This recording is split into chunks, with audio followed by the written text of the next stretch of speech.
If you're wondering which gaming phones are worth your money, stick around. After we run through each product, I'll give you my personal take. Would I buy it or would I skip it? No fluff, just my honest opinion. Let's get into it. REDMAGIC 10S Pro. This thing is an absolute gaming monster with that overclocked Snapdragon chip and massive battery that just refuses to die even after hours of max settings Genshin. The shoulder triggers and cooling actually work, so you stay in the zone without turning into a hand warmer. Would I buy it? Yes, because it destroys the others for pure marathon sessions and feels like it was built by someone who actually games non-stop. Samsung Galaxy S25 Ultra.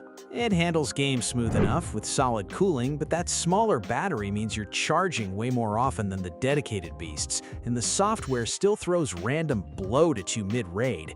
Feels like paying flagship tax for cameras I barely use while gaming. Would I buy it? No, because the REDMAGIC and OnePlus just eat it alive on battery and raw fun without the annoying extras. OnePlus 13. Clean, fast experience that doesn't overheat much and the battery lasts decent, but it lacks the triggers and that extra edge for sweaty competitive matches where every millisecond counts. Software feels polished, yet somehow still gets in the way compared to pure gaming rigs. Would I buy it? Maybe, because it's the least annoying daily driver here, but I'd still grab the REDMAGIC for actual serious play. POCO F7 Ultra. Bang for buck king with Snapdragon power that runs hot titles fine for the price, but the software bugs and weaker sustained cooling make it throttle faster than the big boys after a long session. Cameras are whatever, and it just doesn't feel premium in hand. Would I buy it? No, because why settle for this when the Nubia or REDMAGIC give more without the cheap compromises creeping in? Nubia Z70 Ultra. Killer under display screen for immersion, and that main camera actually slaps for quick shots. But damn, it heats up quick during long games, and the battery drains faster than expected, next to the REDMAGIC tank. Software quirks get old fast. Would I buy it?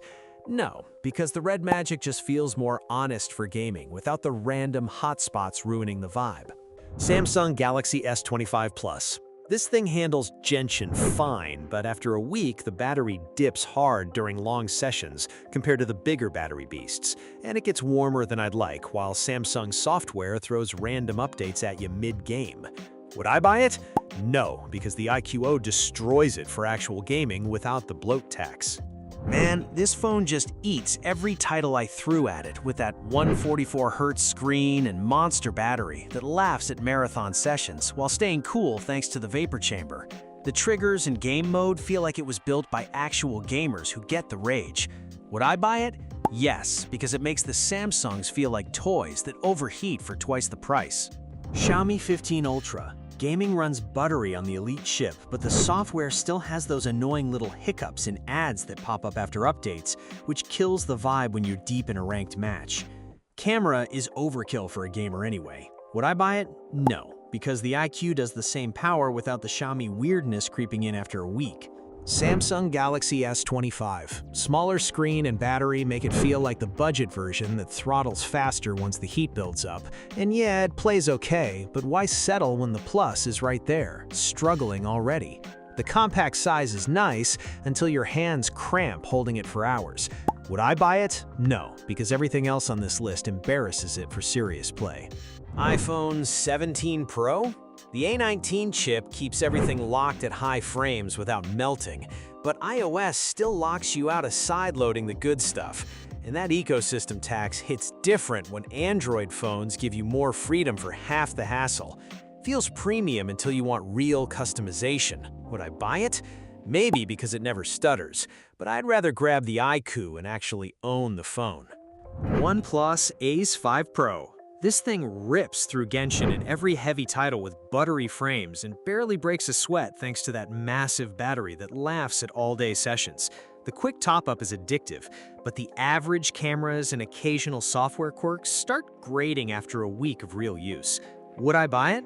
Yes, because it actually delivers raw gaming power without the usual flagship tax nonsense. Realme GT7 Pro. It matches the Ace blow for blow on speed and battery endurance, while throwing in even crazier charging that juices you up stupid fast. feels like the more refined gamer pick, until the bloat and minor heating in marathon sessions remind you it's still a Realme. Would I buy it? Yes, because it edges out the competition on pure, no-compromise gaming value right now. Google Pixel 9 Pro XL. Clean software is nice, and the cameras crush everything else here, but this Tensor chip chokes hard in long gaming sessions, heats up like a toaster, and drops frames where the others stay locked. After a week, it just feels pointless next to the actual beasts on this list. Would I buy it? No, because paying premium for weak gaming performance in 2026 is straight up dumb. Honor Magic 7 Pro. Insane wireless and wired charging, plus solid frame rates in heavy games. Make it feel future-proof at first, but the battery drains quicker than expected during actual play, and some software annoyances pile up fast. Would I buy it? Maybe, because the charging magic is legit, but the Ace and Realme just feels stronger overall for pure gaming rage. Nothing Phone 3. The glyph lights are still cool and daily use is snappy, but that weaker chip throttles and gets toasty quick in real games compared to the elite monsters here. After a week, the whole thing feels like style over actual substance for serious sessions. Would I buy it? No, because why settle for mid-gaming when the others destroy it for similar cash? Sony Xperia 1 Mark VI. This thing crushes games on that Snapdragon 8 Elite with solid sustained performance and a killer gaming menu that actually helps during long sessions. Plus, the headphone jack is a godsend for wired audio without dongle bullshit. But the tiny 5,000 mAh battery drains fast when pushing high frames, and it feels overpriced as hell next to dedicated gaming rigs. Would I buy it? No, because it's a jack of all trades that gets smoked by the actual gaming phones here for the cash. REDMAGIC 10 Air. Lighter and way more comfortable in the hand than its big brother, with decent Snapdragon 8 Gen 3 power for most titles, and that huge battery lasting through marathon sessions without turning into a furnace. The screen and triggers still deliver that addictive feel, but it misses the fan and raw punch when things get crazy intense. Would I buy it? Maybe, because it's the smart budget pick if you want gaming vibes without the full weight and price tag.